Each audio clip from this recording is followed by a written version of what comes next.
With Puss in Boots: The Last Wish hitting theaters this past Wednesday, it's time to stop and rank all 6 films now in the Shrek franchise.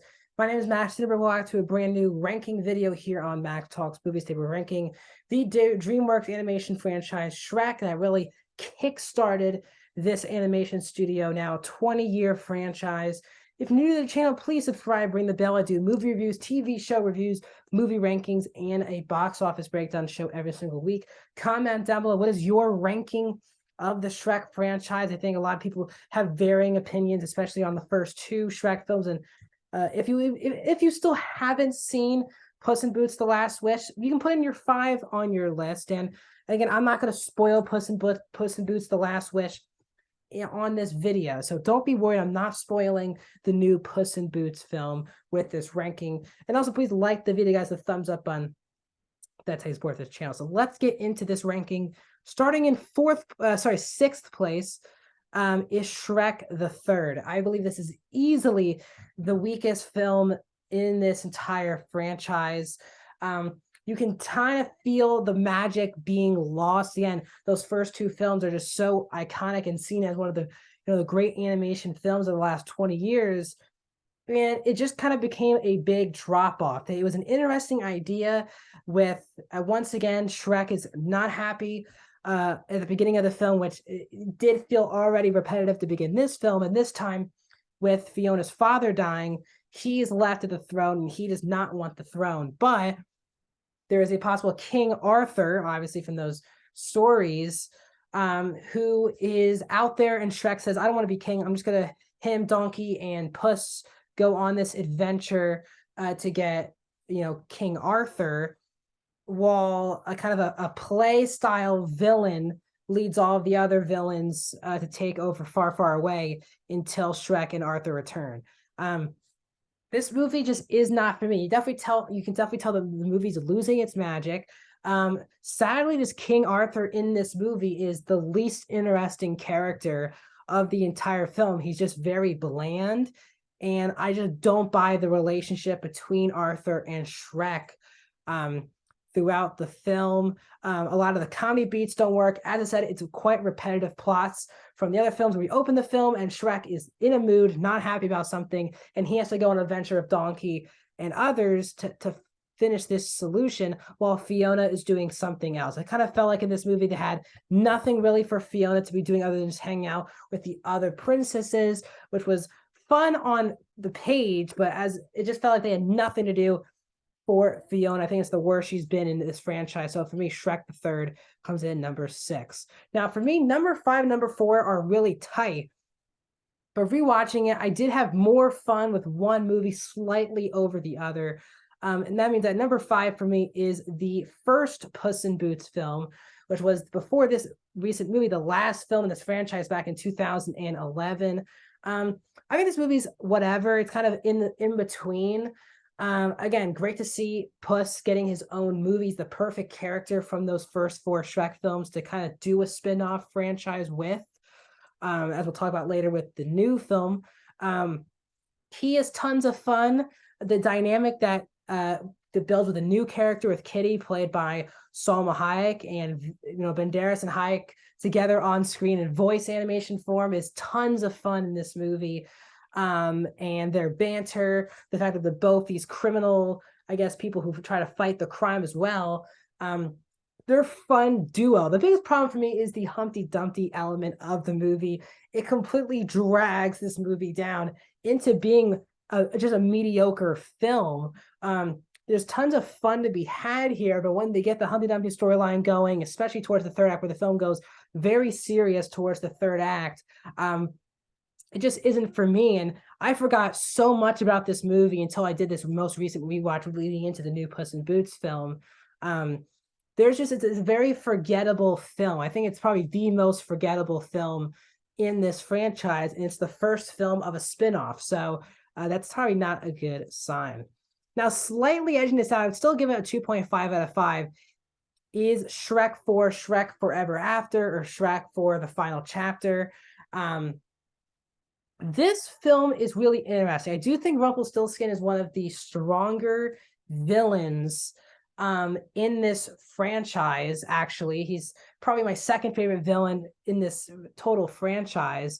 And the idea of Shrek having to go into this alternate universe, basically to get out of it to save Fiona, and basically falling back in love with Fiona in another universe, that's really great. I think the whole setup is just where the film completely falls on itself. Like the opening 20 minutes of the movie, I just think is not good at all. Once again, now Shrek is mad about being a dad, mad having all of these kids going around, and it just feels so repetitive that Shrek just keeps complaining throughout the entire openings. It feels like every film. And this film, it's even worse. He's mad at the whole first act of the movie until he meets Rumpelstiltskin and has this whole conversation with him. And it's an interesting idea, but I think the motive is what's missing for me with Shrek in this film. Again, now Fiona's used in a very interesting way. The jokes with kind of a fat Puss in Boots in this movie was tons of fun. Redoing the things with Donkey, but you can tell the franchise kind of ran out of ideas and tried to did this alternate universe idea to kind of tell the same story in the first film with Shrek and Donkey finding each other and Shrek falling in love with Fiona again. It just kind of felt formulaic and something you've already seen before, and not just in movies, but in this franchise. So there's definitely a lot of fun ideas here, and I think it's just a mixed bag for me. I did have a slightly more fun with this than the original Puss in Boots. Now we have a huge jump forward. I love the next three films in this franchise, and that starts with the newest film, Puss in Boots: The Last Wish. I think this is one of DreamWorks' best films in years. And I think the biggest reason why this movie also works compared to the other Shrek films is that it is a brand new animation, which is perfect. I really think this franchise will benefit using this type of animation if they, once this franchise continues on with either Puss in Boots or Shrek, because the animation just pops on screen. I think everyone who's seen this just adores the animation. Very similar stylistically with like Spider-Man of the Spider-Verse, kind of the non-perfect animation. It was tons of fun. I also think this is one of the strongest stories. I think it's my second favorite story in this franchise. With Puss in Boots has nine lives, and he's down to his last life. He kind of took all 8 of them kind of for granted. And there's this one, star which can grant him his wishes, and he wants to get all of his, his lives back. But then you have Kitty back in the mix, and their kind of rom-com dynamic continued from the first film. I also thought the antagonists of Goldilocks and the Three Bears were tons of fun, and that was, I think, the strongest subplot in the entire film. John Mulaney has this very cartoonish but very fun villain. And it just felt like we were back it just felt like it was a rejuvenation of this franchise, where a lot of people have kind of been distant from this franchise since 2004, since Shrek 2. And I think that a lot of people who are seeing this, it's bringing back their love of why they love this franchise in the first place. The idea of using all these very famous other characters and using them in different ways that actually makes sense. Really fun action scenes, hilarious film that has some really good message for kids. So for me, Puss in Boots: The Last Wish is at number 3. Now at number 2, my whole life, this was not the case, but number 2 for me is the original Shrek film. This list already changed from my earlier of the year list when I did my full DreamWorks animation review, which I'll leave at the top of the screen. But for my whole life, I always thought that Shrek 1 was my favorite in this franchise. Upon rewatch, that has changed. I think a lot of people are starting to change on this on rewatch. Now, I still love the first Shrek film. It has a lot of iconic, obviously, music and scenes. But when I was rewatching it, I was kind of like, actually, there's more iconic scenes that I remembered from the next one we'll talk about on this list. But still, it's definitely a familiar, formulaic story, but it has such fun characters, great world building, and a great twist on this genre that has this movie having tons of fun. I think the thing that holds kind of this back from the second film is the villain. The villain just doesn't feel like much of a threat at all, and is very uninteresting. I know John Lithgow voices this villain. He's fine, but I think compared to the other villains in this franchise, he is one of the weaker villains for me in this franchise. Again, a love story, but you have all these iconic characters of Shrek, Fiona, Donkey. You have the dragon.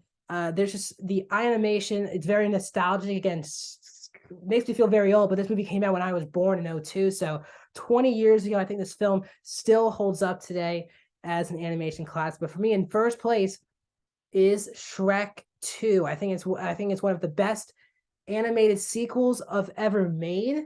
And I never really thought about this until I rewatched it, but all those iconic scenes that I kind of was thinking of, I actually thought they were in the first film, and a lot of them are in this movie. And you have, Prince Charming and the fairy godmother as kind of the villains in the movie, and also sometimes, Fiona's dad as a part of the mix. Obviously, they added in Puss in Boots into the franchise, and he was a great side character to add into the movie. But there's a lot of great emotions with the Shrek and Fiona relationship, as the parents want to meet Shrek, and I felt like this is the perfect story to keep going. I think what all good sequels in this film does is give you everything that you loved about the first film and even more. But I think this movie had a lot more emotion. The messages were stronger. I think the film's a lot funnier than the first film. And overall, there's just a lot more fun action moments as well in this film compared to the first film. With we actually seeing Shrek in human form, trying to help out on Prince Charming and all these other princesses that Fiona's interacting with. This movie is tons of fun. I think it's one of another animation classic. And I think this franchise really could move forward. I think Puss in Boots: The Last Wish did it. So for me, Shrek 2 is in first place. That's my ranking of the 6 Shrek films in this franchise. I love doing these type of reviews. So if you're new to the channel, please subscribe, ring the bell. What are your thoughts on my ranking? Leave in the comment section. What's your ranking? I know my whole life was on Shrek 1, my whole life, and now I have finally switched over to Shrek 2. But let me know your thoughts on this franchise. Do you want to see more films, if it's Puss in Boots or Shrek, moving forward? More videos are coming soon to the channel, including a box office breakdown show on Monday. Reviews of Babylon will be coming out next week. Tons of reviews. I'll see you guys.